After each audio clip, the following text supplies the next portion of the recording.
say shit you too scared to say. I'm a real bitch now, deal with it. I'm a real bitch now, deal with it. We say shit you too scared to say. I'm a real bitch now. You're tuned into Raw Real Talk, where we give you the real deal, where we keep it 100 with you at all times. And today we're speaking about racism. And I want to ask all of you, just ask yourself this one question. Are you a racist? Really ask yourselves that. Have you ever been in an argument or in a deep conversation and you find yourself dominated around the color that you are or the race that you are, and you tend to end up making a racist statement or says some racist type comments and things? Now, I want you to understand the difference between racism and prejudices. Racism means just what it is. You are judging that person and hating that person because of their skin color. Prejudices mean you can be prejudiced for 1 out of a million reasons. Prejudice against people with big noses. Prejudging somebody because of their character. Not liking a skinny person over a fat person. Some people call it preference. Right? But you got to really think about that. It's prejudices.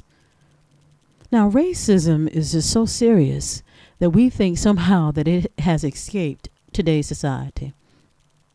We think that segregation has escaped today's society. And you're very much mistaken. People, we are dealing with segregation and racism as we speak today.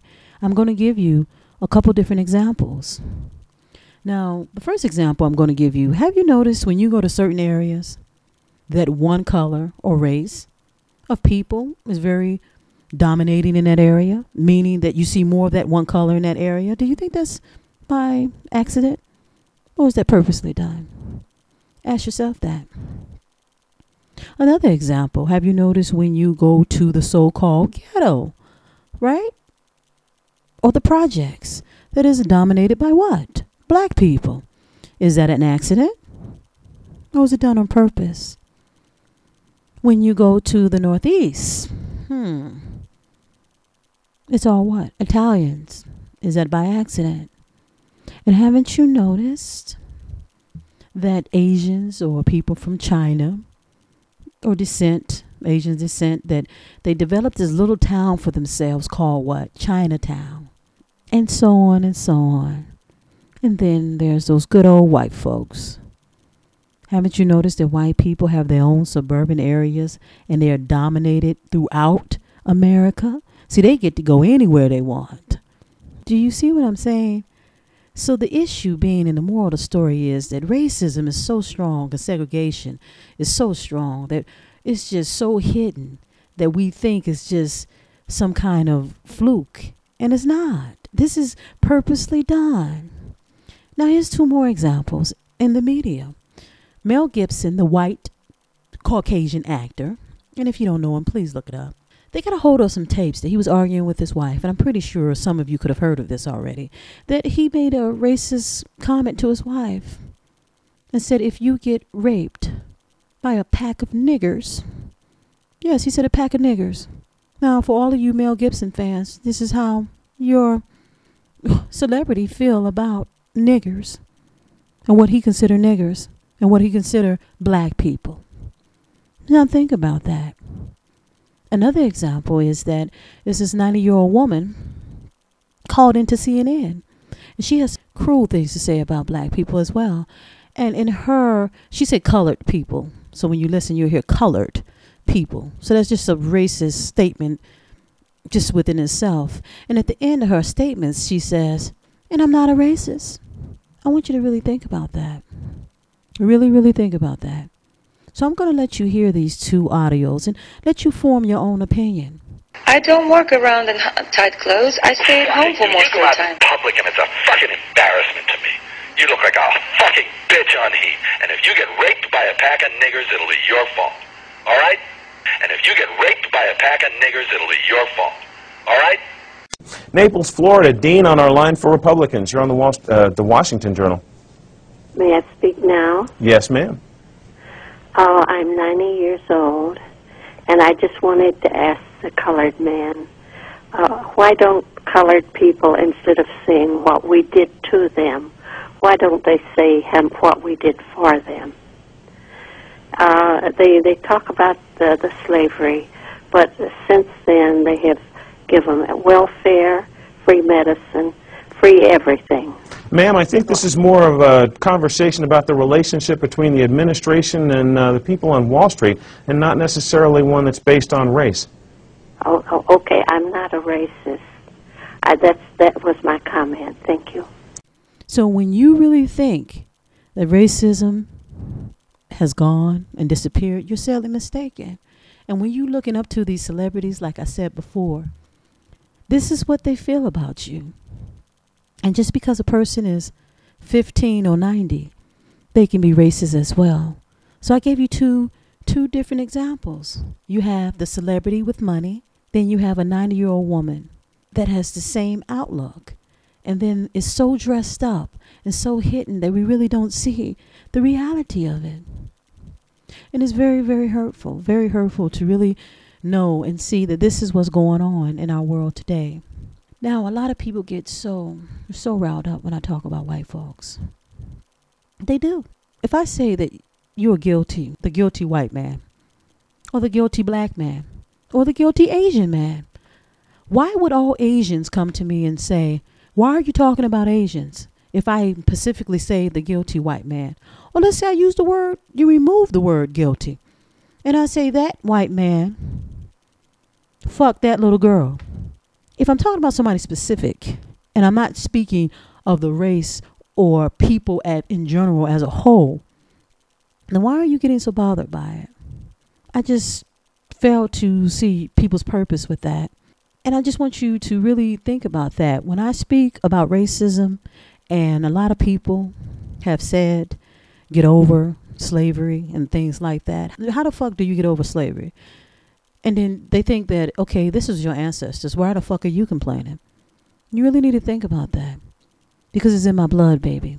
And every person that the white man enslaved and killed and hung and murdered, cut off the lifeline and their seeds to my generation. So that's why the fuck I'm pissed.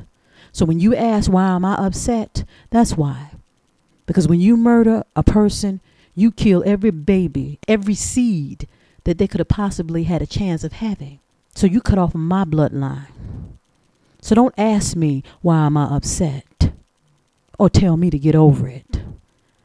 Now this is a question to you, male or female. If you got molested, right?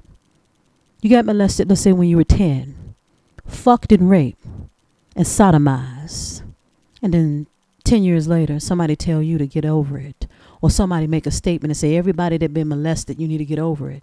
How the fuck do you get over molestation and it happened to you? Or let's say somebody in your family got molested or raped. Is that something that you get over? And women, haven't you noticed that even if a woman get raped and you hear about a woman being raped and you haven't been raped personally, you still be attached to that shit and it feels like it was you?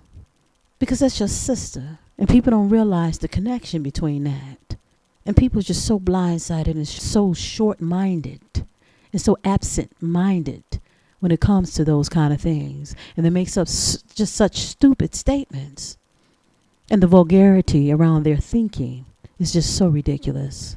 So like I said, if I speak about the white man and I say the guilty white man, or I speak about pedophiles or criminals, why would you stand up and protect a criminal or a pedophile? Why? Why would you? Now, if I'm talking about one direct thing, now that pedophile could have gave somebody $10,000 for free, but turned around the next day and fucked the baby. It don't remove the fact that he fucked that baby, and it doesn't remove the fact that he gave the $10,000. But I'm speaking about him fucking a baby. Do you follow what I'm saying? And if you don't, I'm sorry. Catch up. I'm speaking about the guilt that we hold as a people when we do something, and I'm speaking about that direct thing. So when I speak about the white man and how they enslaved us and how they cut off my bloodline and my bloodstone, that's what I mean. And if you say and you feel you're not guilty, then just shut it. Just be quiet. Because it makes no sense for you to protect something that's not you and that you're not guilty of. Because you know when you protect someone that is guilty, that makes you just as guilty as them. That's like me knowing somebody is raping a baby and I'm going protecting him and saying, why are you talking about this pedophile? That makes no sense. So white people, when I mention white people, I'm speaking of the white people that I feel is guilty of those circumstances. If I feel that a majority of white people is guilty of certain things, that's who I'm speaking of. And if you're not one of those people that are guilty of that, then that's fine. Just like with black folks. Y'all feel that all black folks are criminals. Y'all say things like that. White people say shit like that. But if I hear a white person saying that black man robbed me, then I stand up and say, why are you talking about all black men? That makes no sense if you directly stated that black man robbed me. Now, with all of that being said, ask yourselves, are you a racist? Have you ever been so riled up to make racist statements and racist comments? Remember the difference between racism and prejudices, okay? And if you ever made a racist comment or statement, find out where did that come from? Why do you feel that way? Because if we do not stop the madness, especially when it comes to inhumanity, we are going to die this way, people. We are really, really ruining this world with all this nonsense and all this hatred. We have to stop it. We really have to stop it. And I'm really particularly hard on my black folks because you know what you've been through. You know what you are concurrently going through with racism and prejudices and the lack of love you're getting and receiving from other people because of your skin color and because of the prejudgment of what they feel you are capable of or not capable of. So why are you continuously doing silly things and things of nonsense to hurt yourself and hurt your people and hurt people in general? It doesn't make any sense. So when I point out specific things with my black folks, especially like pedophilia and crime and various things, it's for that reason. I do expect more out of you just through what we've been through because we know what it feels like to be fucked up, humiliated, enslaved, put down, beat up, ostracized. We know what that feels like. So why were we going to do it to another person? I'm hoping for the best for all of us. And I really do pray. I really do pray for all of us because we're living in a time of warfare. And we're living in a time where we are having some religious deceptions that's really, really killing us as a people. We have all kinds of disease, poverty, murder, drugs, just all kinds of nonsense just going on and just killing us as a people in general. But then when you have certain things that's set up specifically for one group of people, one race of people, you really have to think about that. That is some hatred for your ass. And if you are part of any group, any hate group, because of just hating people in general is fucked up. But like I said, when you attack a person because they was born a color they couldn't help, you are just sick in your motherfucking mind. You are twisted. You are, and you're evil. So if you want to be cute and feel like it's cute to make racial slurs about black people, Indian people, whatever the fuck it is that you do, you are an evil, sick person. And you have to deal with that because you're hurting yourself. You really are hurting yourself. So with all of that being said, please, please be blessed and know that God loves you, even with all of this madness going on in the world. He still loves you. He might not like what you're doing, but he loves you. And I do believe that. So please, God bless you. And please leave your questions and comments for us and let us know how you feel.